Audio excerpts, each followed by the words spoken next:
Hello everyone, this is Teacher Karen. Welcome to Mathematics 7. So, ang lesson natin ngayon ay Central Tendency, Ungrouped Data. So, pag-aaralan natin dito kung paano i-solve ang mean, median, and mode. Ready na ba kayo? Central tendency, in the previous lessons, you were given ideas on how to collect, organize, and present data. Once the data are collected, you will still need to describe and analyze some numbers that will tell you something about the data. Getting the measure of central tendency will provide you more information about them. A measure of central tendency is the average, the middle value, or the most frequent value in a given data.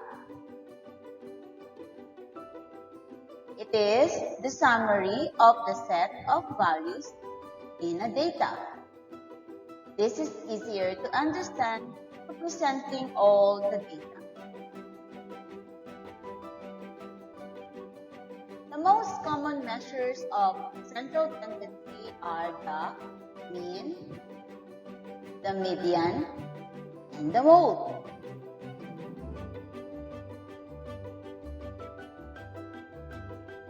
So we will start to mean for ungrouped data. So what is mean?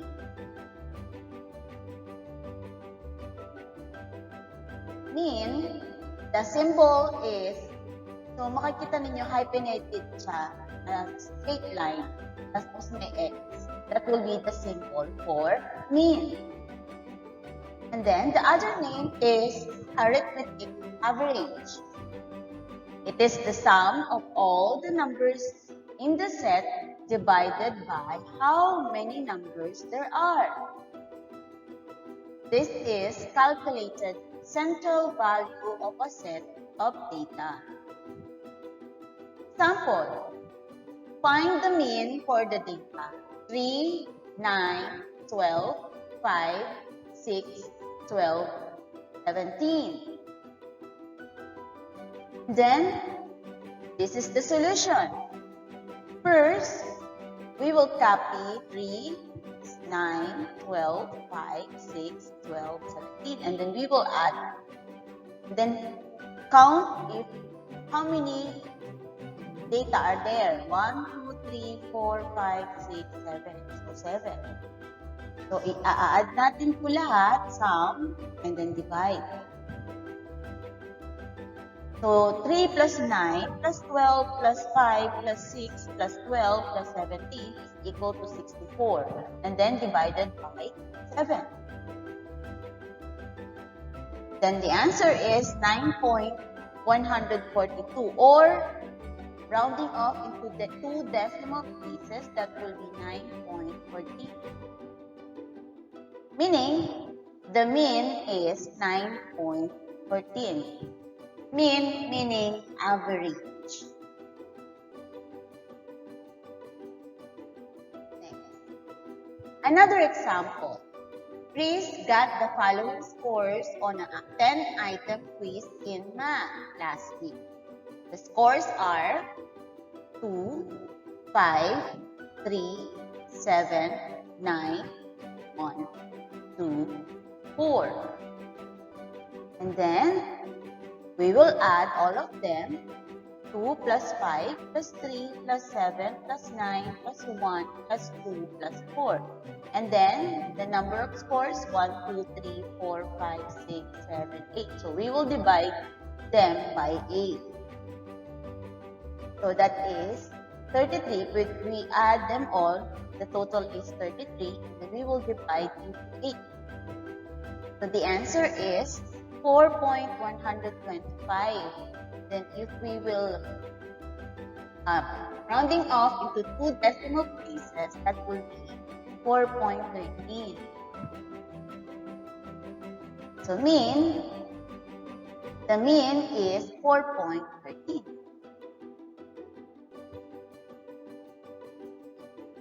After the mean, we will discuss about median for ungrouped data also.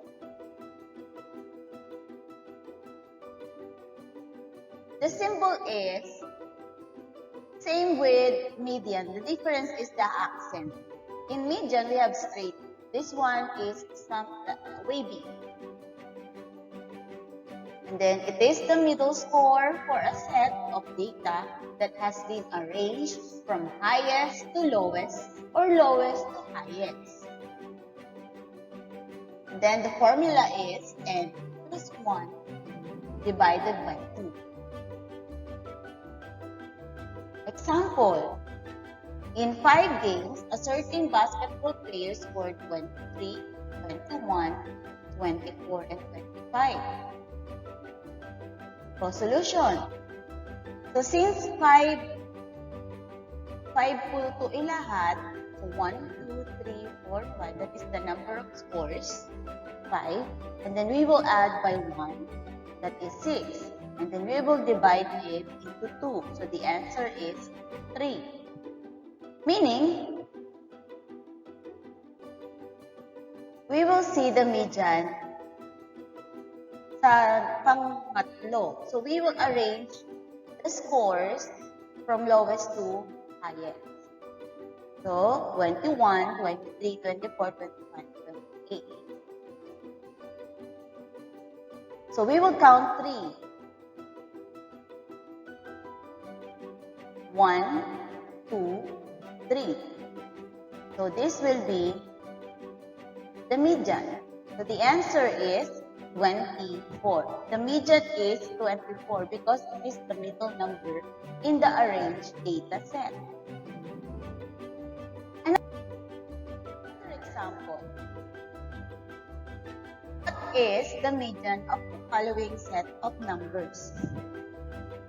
10, 4, 5, 6, 3, 7, 6, and 10. So we will count how many scores are there. 1, 2, 3, 4, 5, 6, 7, 8. So that will be our n, 8. Then, solution. So we will arrange them from lowest to highest or ascending. So 3, 4, 5, 6, 6, 7, 10, 10. Then, so since 8 silang lahat, so 8 plus 1, that is 9, divided by 2, that is 4.5. So kapag binilang natin to ng 4.5, yun po yung median niya. So 1, 2, 3, 4. So meaning, nandito sa gitna nilang dalawa. Okay? So nasa gitna nilang dalawa. Yan. So ang gagawin, paano po yan? So, ang gagawin po natin ay ipa-plus po natin silang dalawa. So, 6 plus 6 and then divided by 2. So, that is 12. So, meaning, the median is 6. Okay, since there is an even number of numbers in the set, then the median is the average of the two middle numbers. Okay, so, yung average nila. So, kung ano man yung number na magkatabi na yun, kung magkasama, ang gagawin lang po natin, i-add natin sila and divided by 2. Kung ano yung makukuha natin, that will be the median.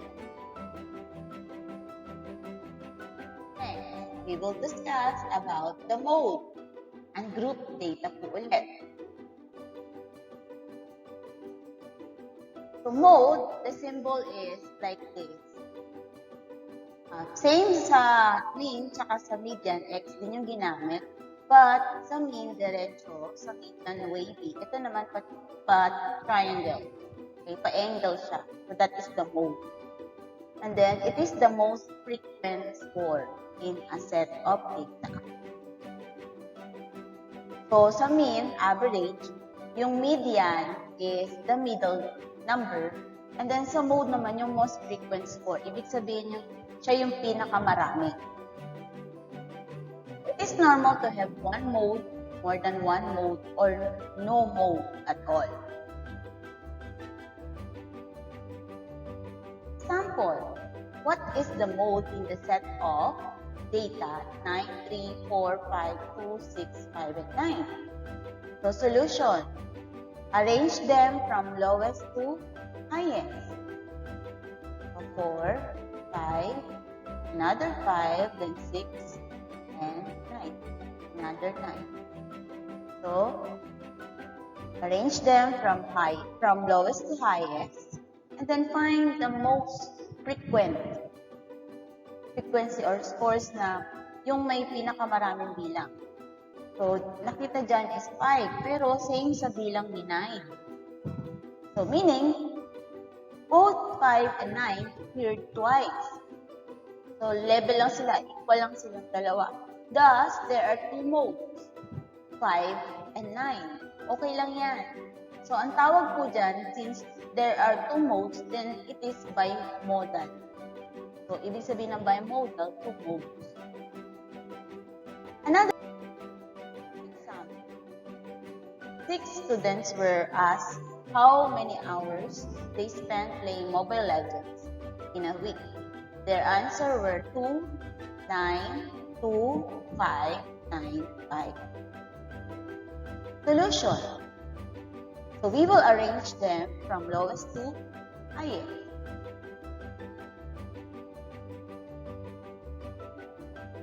Okay. So we have the same frequency. They are all equal. Since 2, 5, and 9 appear the same number of times, then there is no mode. Pwedeng dalawa, pwedeng isa, pero hindi pwedeng tatlo. So, pagka ganyan po, meaning no modes na siya. Wala na, none na ang sagot. So, that's all. Thank you. God bless. Stay safe.